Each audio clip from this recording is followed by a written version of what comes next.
তেনেকুৱা নাই মই ইয়াতে একচুৱেলি ফ্ৰেছ হ'বলৈকে সোমালো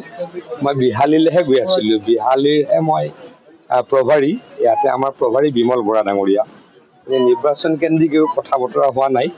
যিহেতু ফ্ৰেছ হ'ম বুলি ক'লো আমাৰ মানুহখিনি ইয়াত গোট খালে অলপ আড্ডা মাৰিলোঁ ইলেকশ্যনৰ কথা তেনেকৈ ডিছকাছ কৰা নাই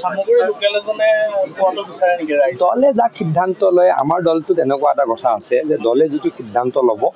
সকলোৱে মানে সেইটো বিজেপি দলৰ সংস্কৃতি গতিকে দলে যদি কিবা সিদ্ধান্ত লৈছে সকলোৱে মানিব চাওক মইতো ভাবোঁ আমি জিকাৰ পৰিৱেশত আছোঁ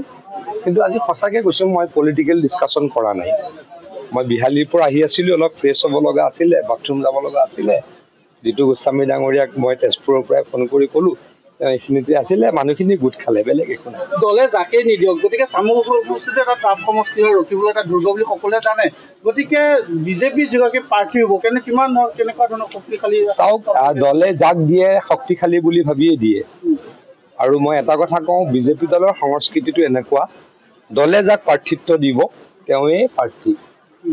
বিজেপি দলৰ প্ৰাৰ্থীতকৈ সকলোৱে পদুম ফুলৰ ছবিৰ কাৰণে ইলেকশ্যন খেলে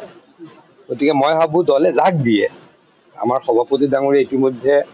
আমাৰ দলৰ সাধাৰণ সম্পাদক ডিপ্লু ৰঞ্জন শৰ্মা ডাঙৰীয়াক টিকট দিম বুলি কৈছে সভাপতিটোতো হায়েষ্ট অথৰিটি হয় যদি দিয়ে তেওঁ সকলোৱে নিশ্চয়কৈ লাগিব বুলি মই ভাবোঁ সিদ্ধান্ত ল'বলৈ বাকী আছে নেকি লাষ্ট ফাইনেলটোতো মোহৰ মাৰিবলৈ বাকী আছে ফাইনেল মোহৰটোতো মাৰিবলৈ বাকী আছে ইলেকশ্যন কমিটি হ'বলৈ আছে বা ইলেকশ্যন কমিটিত এপ্ৰুভ হ'বলৈ বাকী আছে কিন্তু মোটামুটি সভাপতিয়ে যিহেতু কৈছে মই ডিপ্লু ৰঞ্জন শৰ্মাই চামগুৰি কেণ্ডিডেট হ'ব বুলি ভাবোঁ আজি মই একো ডিছকাছ কৰা নাই ৰাহুল গান্ধীয়ে আজি এটা কথা কৈছে যে UPSC যি পৰীক্ষা হয় সেই পৰীক্ষাত ইমান ডিটেইলছত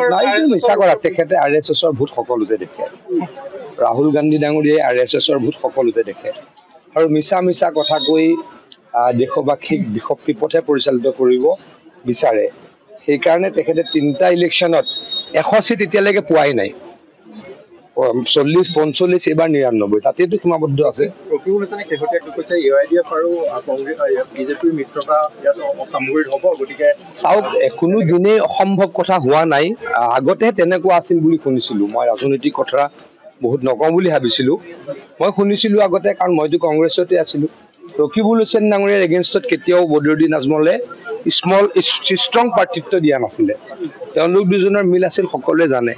এইবাৰ যেনিবা মিলটো নাইকিয়া হ'ল কিন্তু আগতে মিল আছিল বুলি সকলোৱে জানে যেতিয়া AIDF পিকত আছিলে যেতিয়া পিকত আছিলে চামগুৰিত ষ্ট্ৰং কেণ্ডিডেট বদৰুদ্দিন আজমলে দিছিল নেকি তেওঁলোকৰহে আগতে ভাই ককাই সম্পৰ্ক আছিল যিকোনো খবৰৰ বাবে যোগাযোগ কৰক 7099017330 অথবা 7099017990 নম্বৰত